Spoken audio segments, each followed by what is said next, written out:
Hello, listeners, and welcome to another episode of Cognitive Dissidence. As usual, I'm your host. I'm Jacob Shapiro. I'm a partner and the director of geopolitical analysis at Cognitive Investments. Joining me for the second time on the podcast is Peter Mayer. Peter is principal engineer at Water DM and Flume Data Labs. We talk about the issue of water on the Colorado River and in the Colorado River Basin. If I didn't have to focus on anything else going on in the world, I would just focus on water in the United States. It is incredibly interesting. It's incredibly important. And that's why we're going to continue talking about not just the Colorado River, but other water issues in the United States. It's also a great example of how geopolitics is not just an international phenomenon. Peter and I get into the relationships between different American states and even Native American tribes and how all of that is affecting issues on the Colorado River in general. And that all ultimately comes down to politics and political power, which is the little intersection that this podcast tries to shine a light on. So Peter, thanks for taking the time. Listeners, if you missed the first episode with Peter, I'm going to put a link in the description to the podcast. It is worth going back and listening to that first. I didn't want to spend too much time rehashing what we looked at there. Here, we talked mostly about where we're going from here with the recent deal between Arizona, Colorado, and California, but there's enough here. If you just want to listen to this one, that's fine. But if you haven't listened to that first one, I would recommend it. Otherwise, usual housekeeping notes from me. If you are interested in our wealth management services at CI, if you hear me talking about all the investments we do and going long and going short, this, that, or the other thing, and you want to talk about those services and how we can help you potentially, please email me at jacob@cognitive.investments. You can also email me there if you want to talk about the research that we provide to family offices or corporates or other institutions. Happy to provide research. You can talk to me about that. Also, if you are interested in having me speak at your event, anything like that, that is also something you can reach out to my email to as well. Last but not least, if you want to just tell me a book to read or something I was wrong about that I said in the podcast, I particularly appreciate those critiques coming through on the email. So those are all ways to email me directly, and I read everything that comes through. That's about it. We recorded on Friday, June 23rd. This is going to go up probably in about a week and a half, but I'm not expecting a lot of movement on this issue, so it should all be 100% relevant. Okay, enough from me. Cheers and see you out there. Cognitive Investments LLC is a registered investment advisor. Advisory services are only offered to clients or prospective clients where Cognitive and its representatives are properly licensed or exempt from licensure. For additional information, please visit our website at www.cognitive.investments. The information provided is for educational and informational purposes only and does not constitute investment advice, and it should not be relied on as such. It should not be considered a solicitation to buy or an offer to sell a security. It does not take into account any investor's particular investment objectives, strategies, tax status, or investment horizon. You should consult your attorney or tax advisor. Listeners, this is our second episode with Peter about the, shall we call it a crisis, the Colorado River crisis. We'll put a link in the description to the podcast so you can listen to episode 1. But Peter, if the listeners are too lazy to go find the first episode, what is the 2-minute encapsulation of what it is we're going to talk about that's going on the Colorado River right now? Well, sure. In quick summary, I mean, the Colorado River is the critical resource for the southwestern United States and provides water to people in Colorado and Utah, in Arizona, in Nevada, and in California. I think New Mexico as well.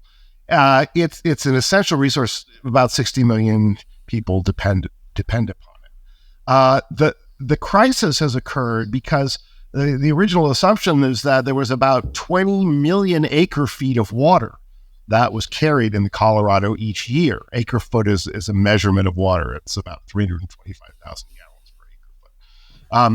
And in fact, instead of 20 million, it's been more like 14 million acre feet per year. And some people suggest that it could be as low as 12 million acre feet per year is what's actually likely to be the contents of the river.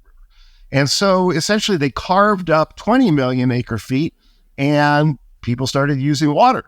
And the storage contents in Lake Mead and Lake Powell have diminished. And last year when we spoke, we're at the point where Lake Powell was in danger of dropping below a power pool where it would no longer be able to actually generate electricity anymore. And there was even talk about dead. So that was really the crisis. And we can talk about what's happened in the meantime. Yeah, and just to underscore that, I scribbled down a few statistics before we got on just to to underscore exactly what you just said. So roughly 40 million people depend on the Colorado River for drinking water.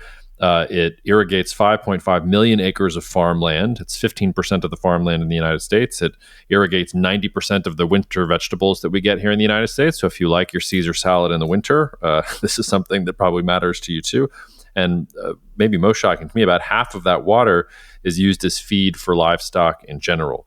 And something like 80% of the water goes to agricultural uses. So I think the effect on agriculture is probably going to be the biggest thing here. But before we start getting in on impacts and things like that, you're exactly right. When we last spoke, not only were we worried about dead pool and not producing water in some of these reservoirs, but the federal government looked like it actually meant business. It looked like it was going to unilaterally go into these states and say, okay, Colorado and Arizona and California, if you can't agree on accepting cuts that we want on the river, and I believe the government was looking for between 2 and 4 million acre feet annually was what they were sort of driving at. That's correct. We are going to come in and start cutting unilaterally. And what happened, I guess it was a couple months ago now, was that magically the states came to an agreement.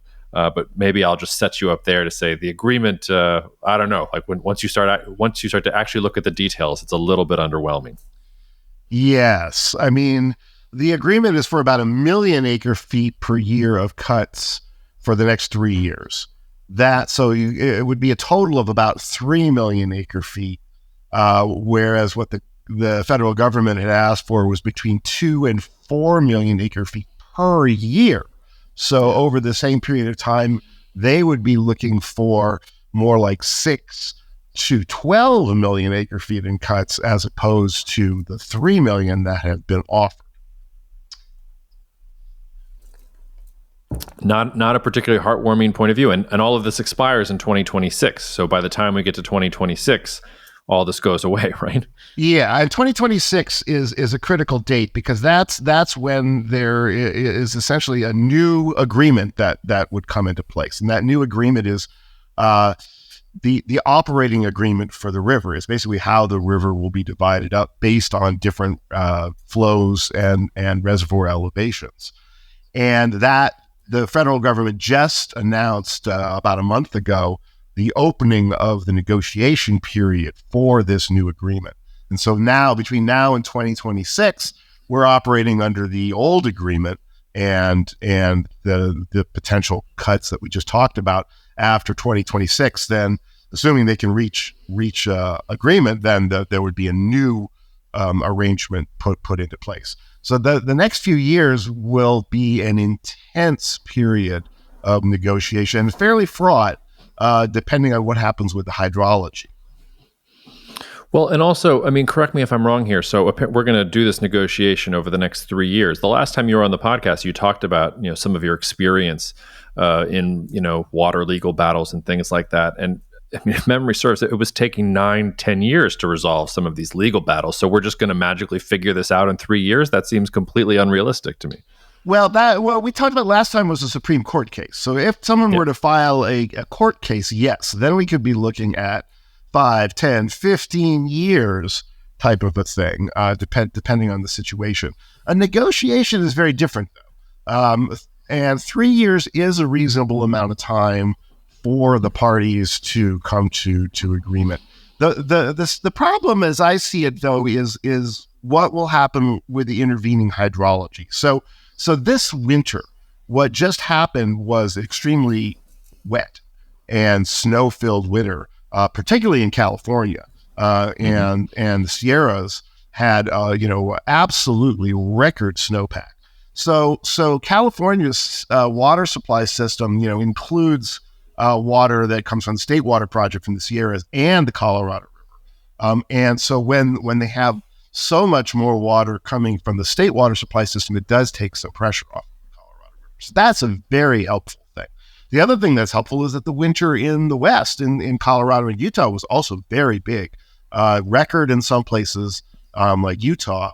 And so the runoff into Lake Powell it has actually been really good, and the lake level has raised up by 40 or 50 feet. And so that in itself takes some of the pressure off. Of course, it could easily drop back down with just 1 year. It would take the understanding is that it would take 6 years or more of winters just like the one we had in order to refill the lakes. Yeah, and we're going to have my favorite weather guy, Daryl, if you're listening. This is one of the questions you'll be getting asked in a couple weeks, so maybe brush up on your winters in the American Southwest and what that's going to do for the situation. But what is from your point of view, from a hydrology point of view, how common was last year's winter? I mean, is there any chance that the next 3 years we actually see water levels improve on these lakes significantly, and that causes the negotiations to go maybe to not make cuts that are as drastic as they maybe need to be on a long-term basis? Or was this really just kind of dumb luck that these states managed to find all of this extra water at the last second via a fairly wet winter? Well, I wouldn't say dumb luck, but it's very difficult to predict what the available water supply is going to be from year to year, given the variability that we've seen. And climate change is contributing greatly to that. And what it looks like is that, we're going to have situations where we have these big years and also situations where we have these extended dry periods. And so we're just switching from La Nina, which is what we just went through, to an El Nino. And so, this big snowpack had occurred sort of in this transition year.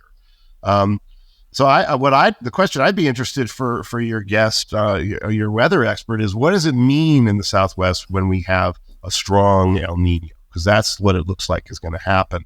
And there's differing stories. It could get drier, could get wetter. It depends on the place. I'd be interested in what his perspective is. Yeah, I will definitely ask him that. But in the meantime, I think there's also differing perspectives on what the water reduction levels like are going to be on the river in general. I was trying to do a little bit of research before we got on the call to remind myself of these things. And the deal is it's currently constituted just for the next 3 years. It looks like a reduction of water usage of about 13%.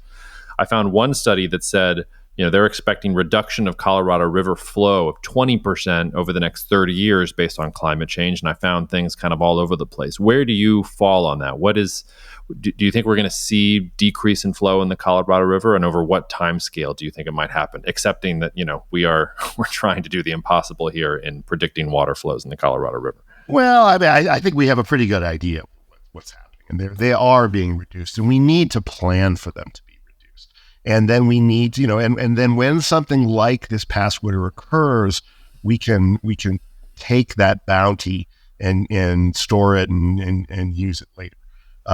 But currently we have to cut use now and into the future until we can raise the lake levels up back again, if that's even possible, and then at least stabilize the system to some extent.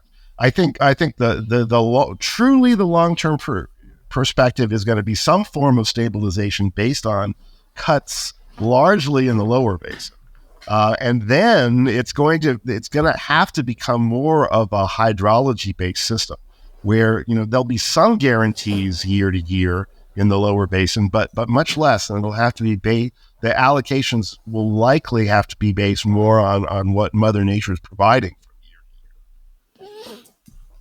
Farmers in some parts of the United States will enjoy the question I'm about to ask, and those that are in or those that are dependent on the Colorado River will not like the question I'm about to ask. But Peter, it seems to me that the easy way to fix this issue would be to just say you can't have large-scale agriculture in an arid region, in one of the driest regions in the United States, and base it on the Colorado River. If you take out agriculture from the equation here, probably the Colorado River can provide enough power and enough drinking water for the number of people that are actually living in these areas. That's my way of starting to get at the question of what you think is the best way to organize this, because it's sort of a misnomer to say that the states are just cutting 13% usage. They're not just cutting 13% usage. They are going to pay farmers in particular, or those with industrial uses, other uses, they're going to pay them roughly about $1.2 billion from the Inflation Reduction Act. That apparently averages out to about $521 per acre foot of water not used. They're going to compensate all of these different actors for not using the water in general. And for frame of reference, even the most expensive water usage in some of these farms and in some of these other areas, you're talking about $20 acre foot of water. So it's sort of an easy math decision there. I'm instead of spending $20 per acre foot of water to plant crops, I am now going to receive 521 per acre foot of water that I don't use. All of which is to say, I don't understand how that's sustainable. So if you were emperor of the universe and you could fix this, however, if you could ignore the politics, ignore everything else, what do you think is the ideal way to actually fix what's going on in the Colorado River compared to what we're trying to do right now? Well, what we're trying to do right now is to lease the water, essentially to pay that $500 per acre foot, and that's per year. And then even after we've done that for 3 years, that farmer still holds the water right, and that is absolutely not sustainable, as you pointed out. The solution is absolutely to retire agriculture, and not all agriculture by any means. I think we still actually have quite a bit of robust agriculture, but there is going to need to be agriculture uses retired permanently in the Colorado River Basin. I don't see any way around it besides that. And I would much rather see money being spent today to buy the water rights permanently rather than to lease them temporarily. I think we're just spending money that we're going to end up spending more money than to buy these things permanently. It's at some point in the future.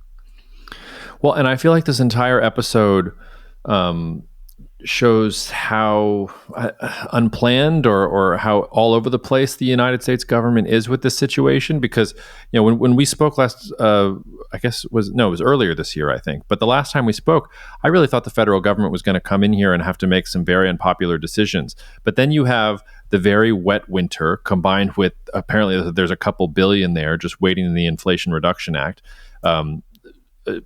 That aside, I don't know if you saw this news that I think for the second time the Pentagon came out and said because of a clerical error or some kind of error, they found another $6 billion they can spend on weapons for Ukraine. How come these clerical errors never go with income taxes and put more money in my pocket? I don't know. But the point being, like, it's not going to be every year that the United States is going to have $1.2 billion of money that's already been allocated via the Inflation Reduction Act and a super wet winter. And yet those two contingencies is what has driven this settlement for water cuts that are not even close to what the U.S. government asked for. I guess, I don't know if there's a question there. It just feels exasperating. Like, how are we actually going to fix this? It doesn't sound like it's going to get fixed ever. Yeah, I mean, and I'm not sure that the federal government is the one that's going to ride into the rescue either. I mean, they could perhaps provide money that's needed, but I think, as you point out, there may not be enough money there to do, ultimately what's required. This is a situation between the states in many ways. I mean, this is the Colorado River is an interstate issue, and those are the actors who are going to have to settle it and to negotiate the reductions and figure out perhaps the compensation. I think the federal government is sort of sitting there, pulling whatever strings they can and then offering money, to try and grease the wheels. But ultimately their seat at the table is not as powerful as the interests of the states and the water rights holders on the Colorado River. I'm a huge fan of Robert Caro and his LBJ biographies, and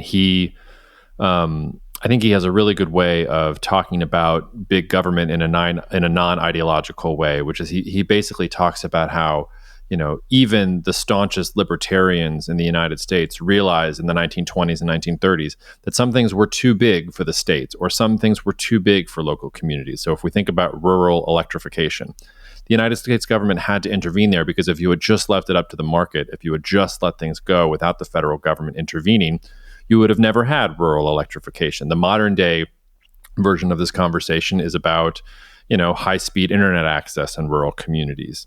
The federal government is just announced earlier this week that they're going to be spending a lot of money on trying to build that up because it doesn't make sense for providers to do that. You're not going to make a return because there's not enough people out there doing it, which is a way of saying, This seems like maybe a problem that is too big for the states. Maybe I'm not giving the states enough credit, but I don't know. I mean, do the states have enough?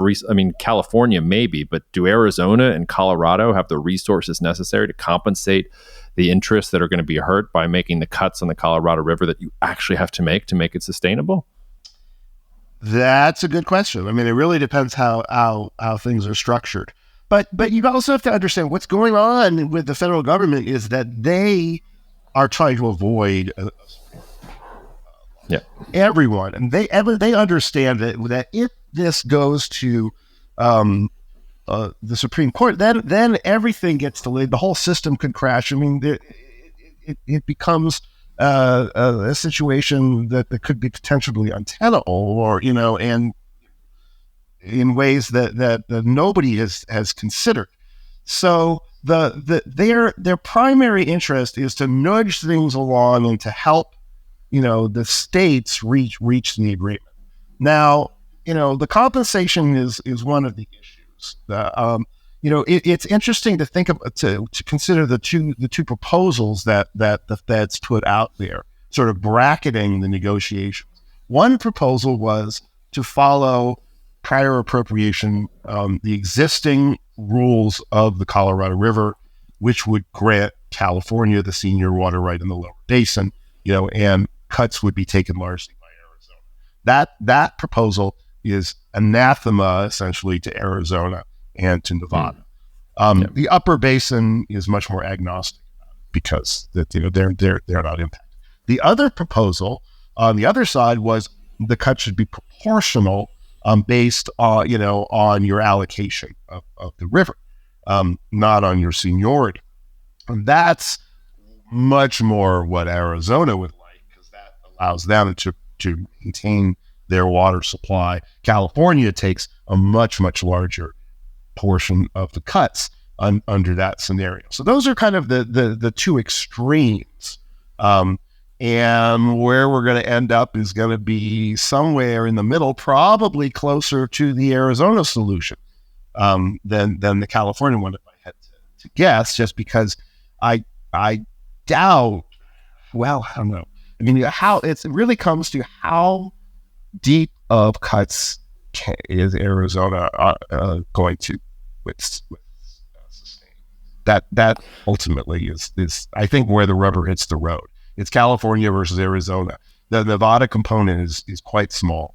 So when you're dealing with the volumes of water and where the pain is going to occur, the big fight will be whether it occurs mostly in Arizona or whether it occurs mostly in California. Well, and you probably saw Phoenix has banned now new construction, it looks like, in the Phoenix area because of future concerns about water reliability.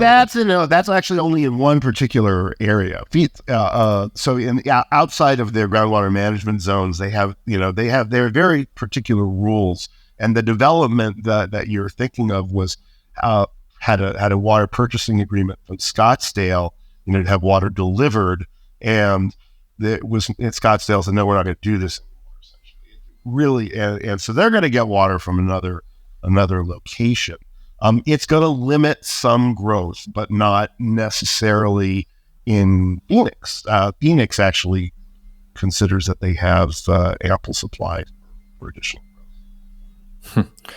Well, there are also obviously Native American tribes that are affected by this as well. So I don't want to not mention them. But if it really is, Arizona and California are the two big players, this sort of gets into where geopolitics starts to intervene, not geopolitics between nations, but between states. And I would have just guessed that California is the much wealthier, the much more powerful, the much more politically influential state in a battle between Arizona and California. So you said it would probably be resolved more in Arizona's favor, but I'm going to push you on a little. Why would it be resolved in Arizona's favor? I would think that if they're competing against California, it's not much of a contest.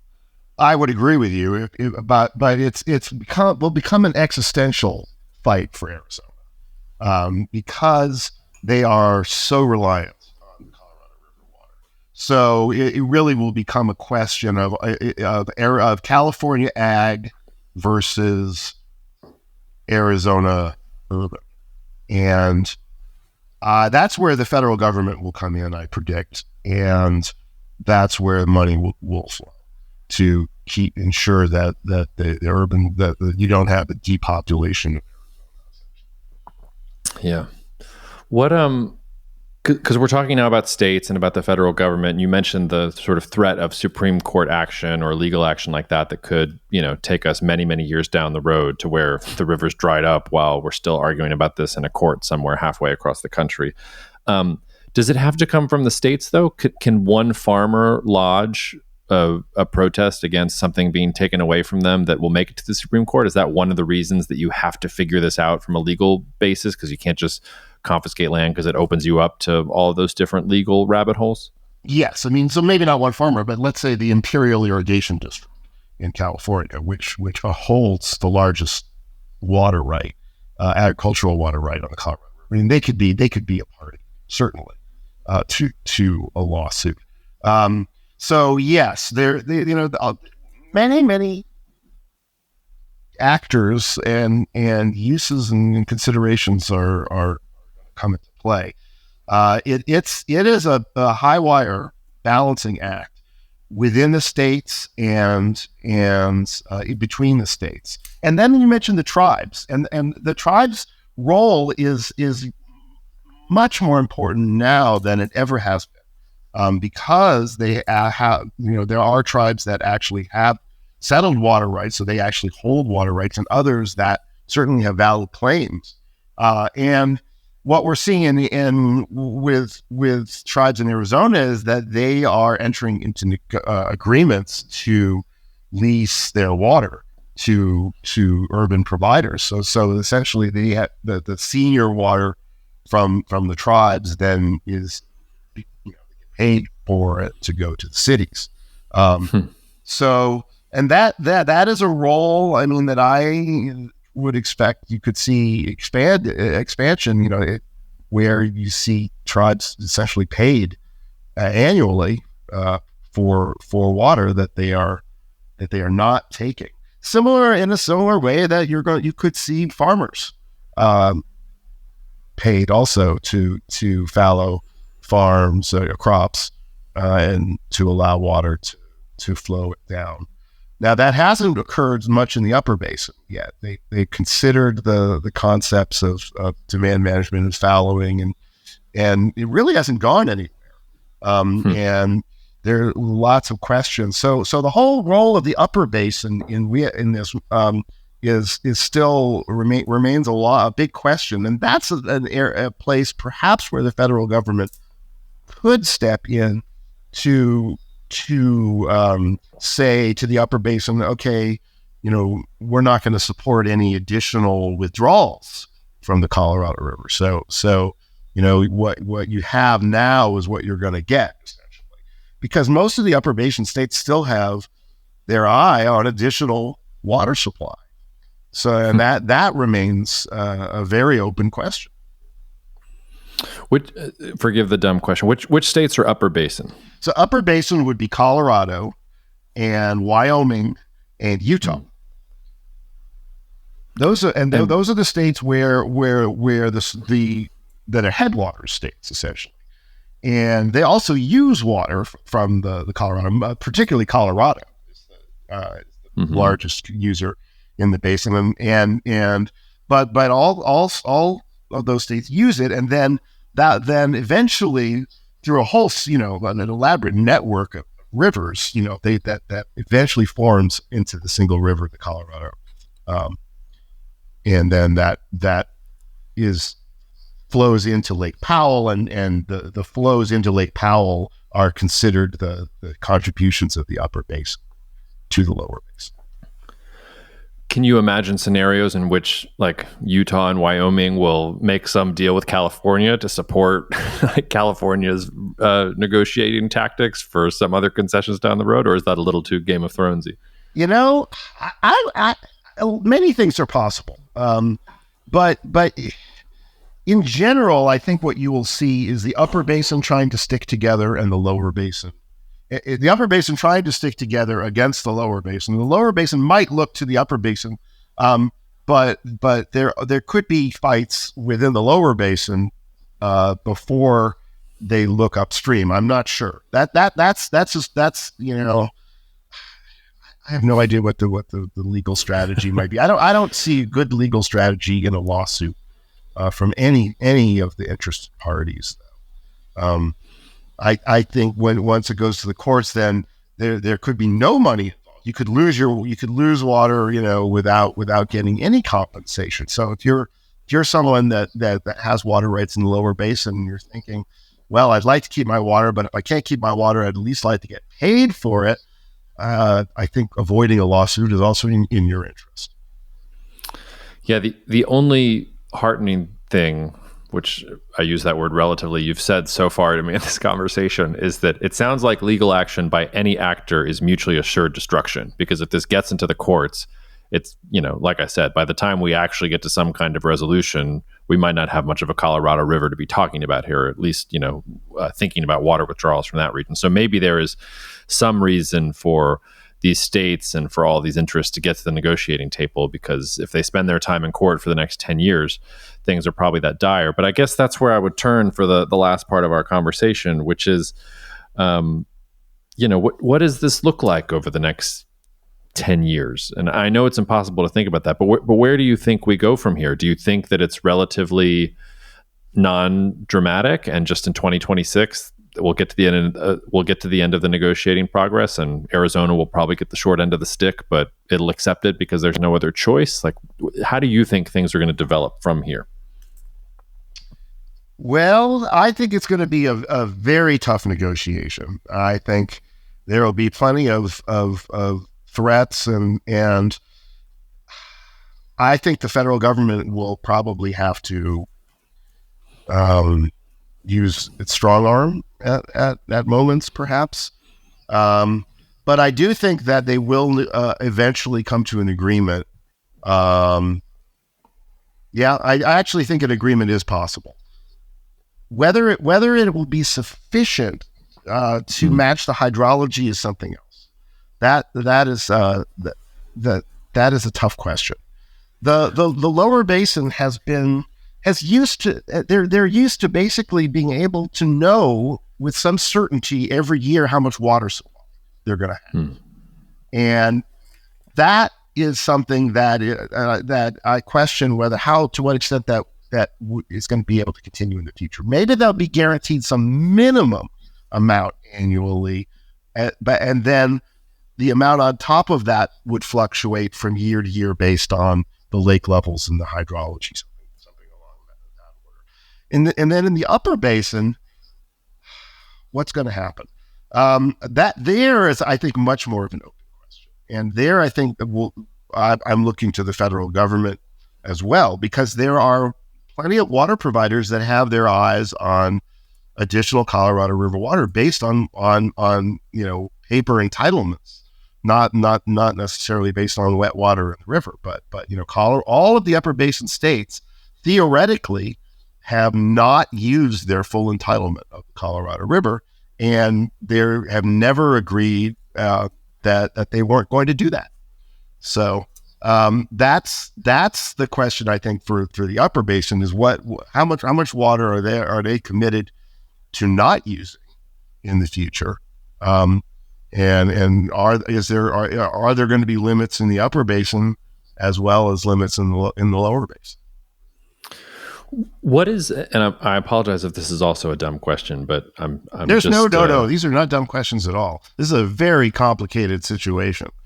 Well, I haven't asked this one yet. So, but what is stopping, say, Arizona and California and even the federal government from getting together and deciding to just build a bunch of water desalination plants on the coast and building pipelines to pipe desalinated water from the coast to the places that need the water? Well, it's not a dumb question at all, because that's exactly what Arizona is considering. So originally this idea was that they could build desalination plants in California, and California would then use that desalinated water, and then Arizona would just take Colorado River water that previously belonged to Arizona. That would seem to be the simplest solution. But California said, no way are you building massive, energy-intensive, environmentally destructive desalination plants on our coastline. And so what did Arizona do? They looked south to Mexico and they said, hey, how about we build some desalination plants in Mexico? And so that is the proposal now. It's not going anywhere. I don't think Mexico has any interest in that. It's extremely expensive and energy intensive, and it commits water users in Arizona to the most expensive water for ever, essentially moving into the future. You would rather do almost anything than make that sort of a water supply arrangement, at least as we currently understand desalination. How expensive would it be? How expensive would it be? Well, probably on the order of $4,000 to $5,000 dollars per acre foot per year. It's an annual cost for desalination. You have the upfront cost, which of the plant, which get capitalized, but then it's the ongoing cost of running it, maintaining it, and historically, these large desalination plants have underperformed and generally cost much more than anticipated. And that rough, I won't quote you on the figure, but I know that rough figure, 3,000 to 4,000 per acre foot of water. That's startup cost, or that's like there's already a desal plant, but that's just the maintenance and the energy and everything else that's going. Well, I'm not exactly sure. I believe that includes some of the capitalization of the plant costs too. But that's generally when we think about it, if you had to get desal water for a utility, what are you thinking? What are you looking at? $3,000 to $5,000 per acre foot is not outside the range of the cost of that water. Right, and I can see how that's not particularly economical either. I know you're. Well, I don't want to speak for you. I'm guessing that you're not a desal expert, but is there any chance of driving down the cost of desalination enough to make it? Because right now the federal government's talking about spending $521 per acre foot to compensate farmers who are not going to use water. So obviously 3,000 to 4,000 is not going to work. But could we knock it down? Is there any possibility of knocking it down to 1,000 or 500 in the next 5 years if we actually spend some time on it and some energy and resources on it? Oh, there's been tremendous energy and resource put into desalination. Nice. Think about all the Saudi Arabia and Israel. The work that's put into desal has been immense, and it has improved, but it's still very energy intensive. And still creates environmental problems along coastlines in particular areas. So the difference though, like you talked about the $500 an acre foot leasing on the Colorado River. So that's raw water versus potable water, but that's raw water that has been conveyed through an elaborate federally funded system. One of the things that is particularly frustrating to me when I think about all of the users on the Colorado River is that all of these folks have benefited hugely from the investment of all of us in the federal government in creating the dams and creating that water supply, and now suddenly we're going to also have to pay these people not to take the water that we've subsidized for them all these years.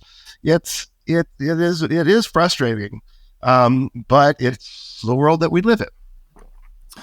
Yeah, there should be a PhD student, or maybe we can just ask ChatGPT to do this now to compare the cost of all the dam systems and the infrastructure that's gone into creating this water system versus what it would take to, invest in sort of a desal system as well. I would hope that maybe that figure would get closer than we think. But it's funny you mentioned the energy intensive thing, because I take the point on big desal plants being, bad for the environment. Although, Mexico makes some sense there because, you're just right across the border from Arizona. That's just the Sonoran Desert. There's not a whole lot going on there. So, maybe it's an area where you could do that sort of thing. But theoretically, this is one of the driest parts of the entire United States. You should have ample solar energy.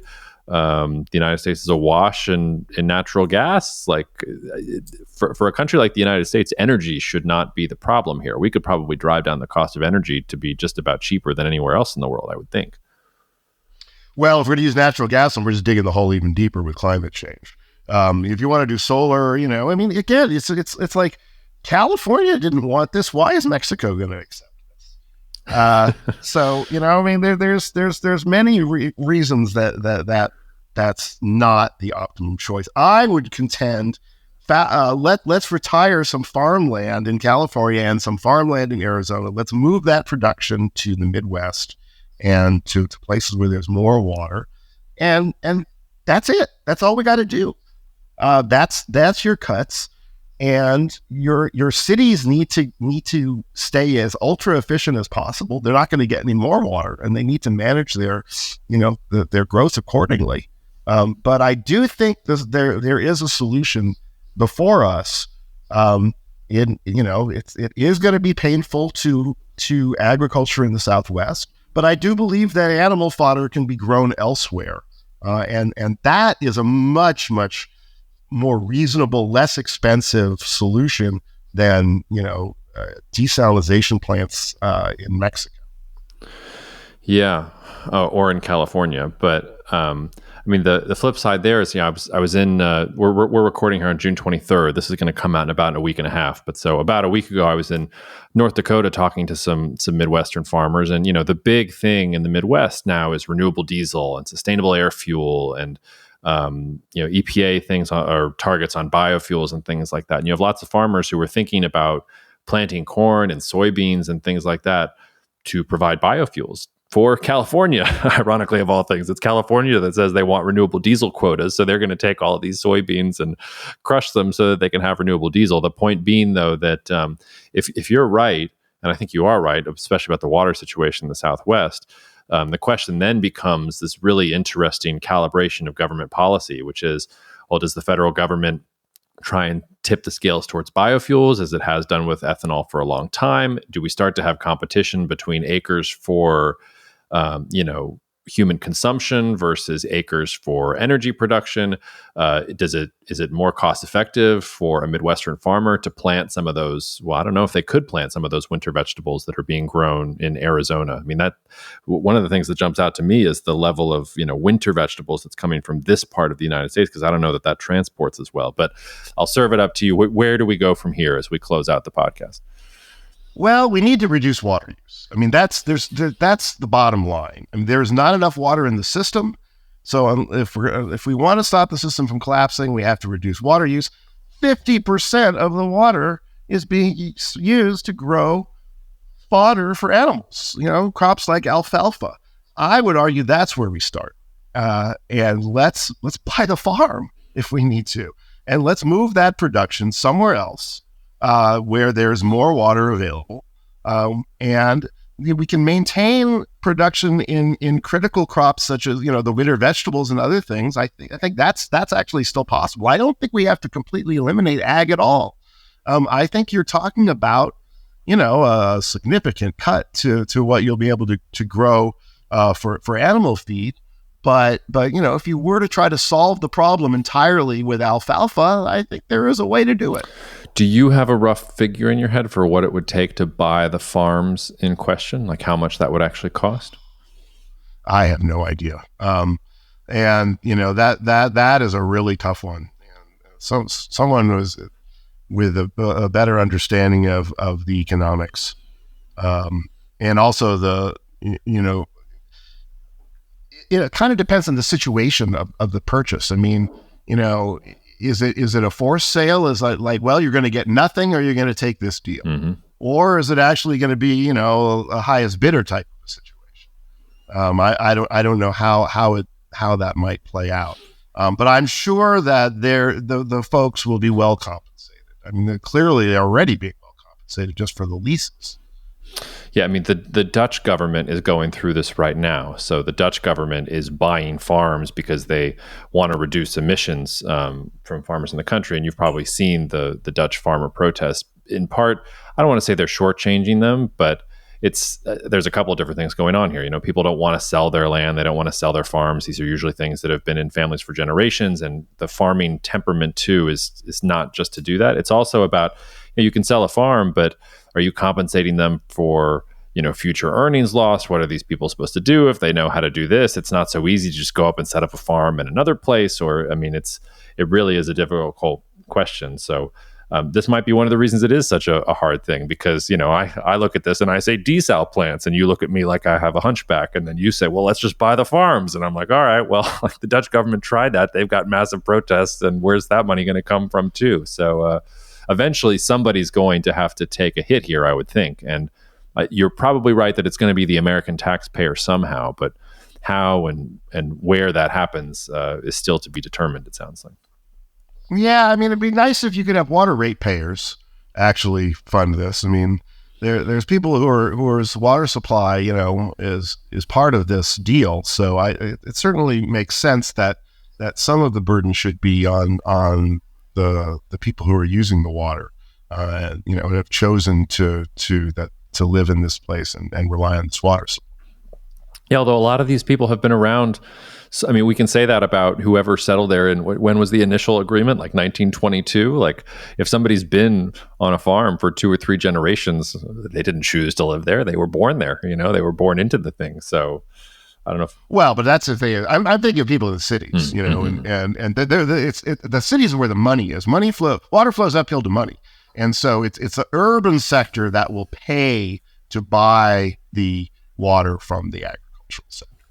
Right. Water flows uphill to money. That's the third principle of osmosis, right? Yeah, it's one of those ones that's crazy but true. Peter, before I let you go, anything I should have asked that I didn't, or anything else you want to give parting thoughts to the listeners about this issue? Well, I think it's really important to understand that there's a good faith effort going on here. On this, from what I can see, that the states are really negotiating in good faith at this point, and we have a lot of reason for optimism because of that. And I think what you're the role of the federal government is to try to avoid that lawsuit and to keep people at the table, and so far, everyone's dancing together. So let's see what happens. Hopefully, Mother Nature will continue to be generous. Wouldn't that be amazing? Give us a reprieve in time and providing additional water. But that's not something that we can count on. So we do need to put a plan in place that will enable us to stabilize the system and to move forward, where we don't have to have an existential crisis every single year. Well, I hate that I have this thought, but I guess I'm just a little demented this way. We don't want Mother Nature to be too generous, because if she's too generous, then maybe the complacency will set back in, and we'll get more reductions that aren't really reductions, and we'll just kick the can further down the road. That's the hydrologic cycle. That's usually what happens. You go from this incredible concern and panic during a drought to apathy during the time of rain, and it's been documented throughout history. People forget about the droughts when there's water. So that's, but I don't think that's the case with the people at the negotiating table. I think they understand the severity of the situation. Yeah. All right, well, Peter, this story's obviously not going away, and I hope you'll allow us to call on you, not just for this, but for all the other water issues that are probably happening in the United States here over the next couple of years as climate change really asserts itself. Absolutely, I'd be happy to join you. Thanks so much, Jacob. Thank you so much for listening to the Cognitive Dissidence podcast, brought to you by Cognitive Investments. If you are interested in learning more about cognitive investments, you can check us out online at cognitive.investments. That's cognitive.investments. You can also write to me directly if you want at jacob@cognitive.investments. Cheers, and we'll see you out there. The views expressed in this commentary are subject to change based on market and other conditions. This podcast may contain certain statements that may be deemed forward-looking statements. Please note that any such statements are not guarantees of any future performance, and actual results or developments may differ materially from those projected. Any projections, market outlooks, or estimates are based upon certain assumptions and should not be construed as indicative of actual events that will occur.